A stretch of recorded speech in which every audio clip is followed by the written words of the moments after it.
សះស្រីរបស់ម្នាក់ត្រូវបានគេរំលោភសម្លាប់ហើយកាត់ដៃគាត់ម្ខាងយកទៅបាត់យ៉ាងអាថ៌កំបាំងចាប់តាំងពីពេលហ្នឹងមកឲ្យដល់ពេលយប់ឡើងអ្នកស្រុកអ្នកភូមិទាំងអស់នៅក្នុងភូមិគឺតែងតែបានឮសំឡេងខ្មោចស្រីរបស់ម្នាក់ស្រែកដង្ហៅហៅឲ្យគេសងដៃគាត់ត្រឡប់មកវិញបើមិនចឹងទេបើសិនជាក្នុងភូមិមួយហ្នឹងមានមនុស្សប្រុសណាម្នាក់ដែលគាត់មានចិត្តគំនិតអាក្រក់ចង់រំលោភបំពានធ្វើបាបទៅលើមនុស្សស្រីក៏ដូចជានារីរបស់ម្ដាយទៀតមនុស្សប្រុសម្នាក់ហ្នឹងព្រឹកឡើងគឺដឹងតែស្លាប់បាត់ដៃមកចំហៀងហើយចំពោះរឿងរ៉ាវដែលគាត់បាននិយាយប្រាប់នេះវាជារឿងរ៉ាវដែលគាត់បានឮពីយាយរបស់គាត់ដំណើរប្រាប់តាំងពីពេលយាយរបស់គាត់នៅអាយុ18ឆ្នាំមកម្លេះបើគាត់មកដល់សប្តាហ៍ថ្ងៃហ្នឹងគឺយាយរបស់គាត់គឺមានអាយុប្រហែលជាខ្ទង់80ឆ្នាំជាងហើយទាំងអស់គ្នាកាលពីយាយរបស់គាត់មានអាយុ18ឆ្នាំយាយរបស់គាត់គឺជាសិស្សនៅក្នុងក្រុមរបាំមួយកន្លែងដែលនៅតាមស្រុកតាមភូមិទីជនបទទេហើយក្រុមរបាំមួយហ្នឹងគឺមានសិស្សច្រើនមែនទែនដែលជានៅក្នុងភូមិហ្នឹងតែងតែហាត់រៀនពីអ្នកគ្រូម្នាក់ហ្នឹងដោយសារតែអ្នកគ្រូគាត់បង្ហាត់បង្រៀនដោយមិនយកកម្រៃសូម្បីតាមម៉ាស៊ីនហើយកាលពីចំនួនហ្នឹងគឺសិស្សគ្រប់គ្នាគាត់គិតថាអញ្ចឹងឲ្យតែបានហាត់របាំបុរាណណាគឺមើលមកគឺមានតម្លៃហើយនឹងមានកិត្តិយសខ្លាំងមែនទែនទើបម្នាក់គឺចង់ទៅហាត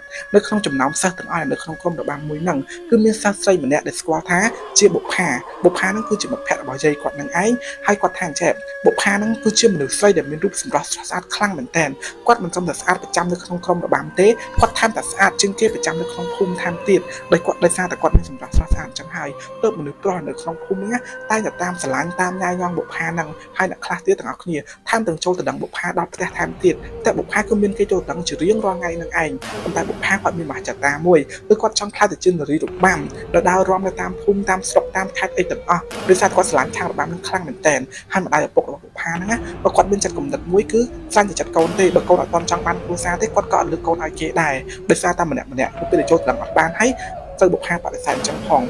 នៅពេលដែលបុប្ផាគាត់ត្រឡប់មកពីកម្មវិធីបុណ្យនៅវត្តវិញបុប្ផាក៏ត្រូវបានគេរំលោភសម្លាប់គាត់នៅក្នុងរោងសូនរូបនៅក្នុងផ្ទះរបស់បុប្ផានឹងឯងទាំងអស់គ្នាហើយអ្វីដែលគួរសង្វេគបំផុតហ្នឹងនៅពេលដែលបុប្ផាស្លាប់បាត់ទៅបុប្ផាត្រូវបានគេឃើញថាសភាពរូបរាងកាយរបស់គាត់ត្រូវគេរំលោភបំពានដៃម្ខាងរបស់គាត់ត្រូវបានគេ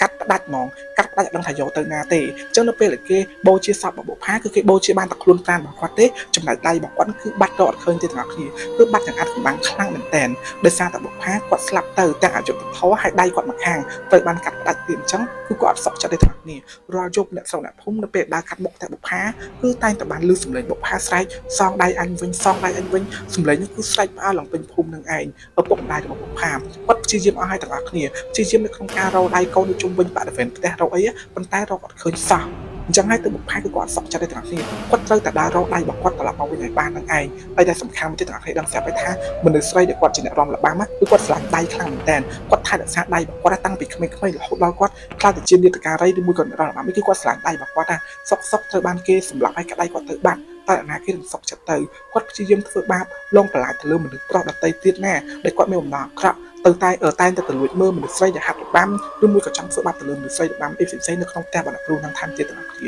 គាត់លងបន្លាចមួយមនុស្សប្រុសទាំងអស់ហ្នឹងគឺសុទ្ធតែមានរបួសនៅលើដៃបើមិនចឹងទេមនុស្សប្រុសខ្លះត្រូវបានខ្មោចរបស់បុប្ផាហ្នឹងកាត់ដៃមកចំហៀងថែមទៀតហើយរឿងរ៉ាវដែលតាក់ទងជាមួយនឹងខ្មោចស្រីបុប្ផាដែលគាត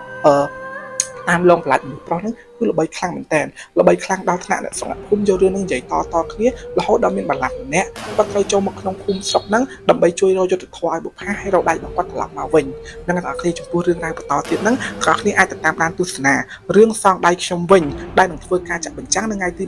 26ខែនេះហើយនៅក្នុងឆ្នាំ2025គ្រប់រោងភាពយន្តទាំងអស់នៅក្នុ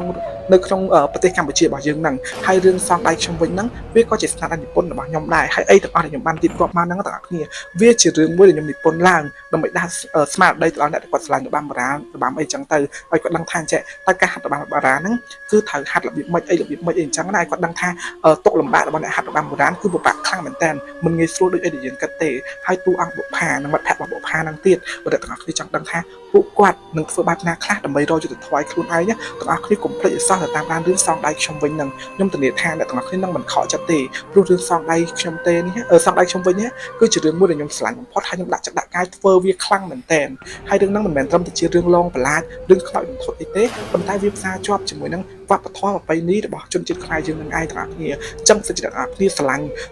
វិស័យភាពយន្តខ្មែរហើយចង់ដឹងថាតើនៅកាលពី60ឆ្នាំមុន70ឆ្នាំមុនកាលពីឆ្នាំ1960អីហ្នឹងគឺពិធីបុណ្យឬក៏ក្នុងវត្តគេធ្វើអីខ្លះតើនេតការីគាត់ត្រូវប្របាក់អីខ្លះហ្នឹងទាំងអស់គ្នាកុំភ្លេចទៅតាមអានទស្សនារឿងមួយសារខ្ញុំធានាថាអ្នកទាំងអស់គ្នានឹងជក់ចិត្តជាមួយនឹងទេសភាពនៃសម័យកាលហ្នឹងបើទោះបីជាយើងអាចត្រឡប់ទៅកើតនៅជំនាន់សម័យកាលហ្នឹងបានមែនប៉ុន្តែយើងអាចមើលតាមរយៈរឿងសងដៃខ្ញុំវិញនឹងអ្នកទាំងអស់គ្នាចំពោះរឿងរ៉ាវមួយនេះគឺមានតែប៉ុណ្្នឹងទេហើយខ្ញុំបញ្ជាក់មួយទៀតទាំងអស់គ្នាកុំភ្លេចទៅតាមដានទស្សនារឿងសងដៃខ្ញុំវិញហើយខ្ញុំអាចនឹងធ្វើ giveaway សម្បត្តិទៅដល់អ្នកទាំងអស់គ្នាណាដែលគាត់ពេញចិត្តនៅវីដេអូនេះហើយចង់តាមដានទស្សនារឿងសងដៃខ្ញុំវិញជាមួយនឹងខ្ញុំអ្នកទាំងអស់គ្នាមានតែប៉ុណ្្នឹងទេ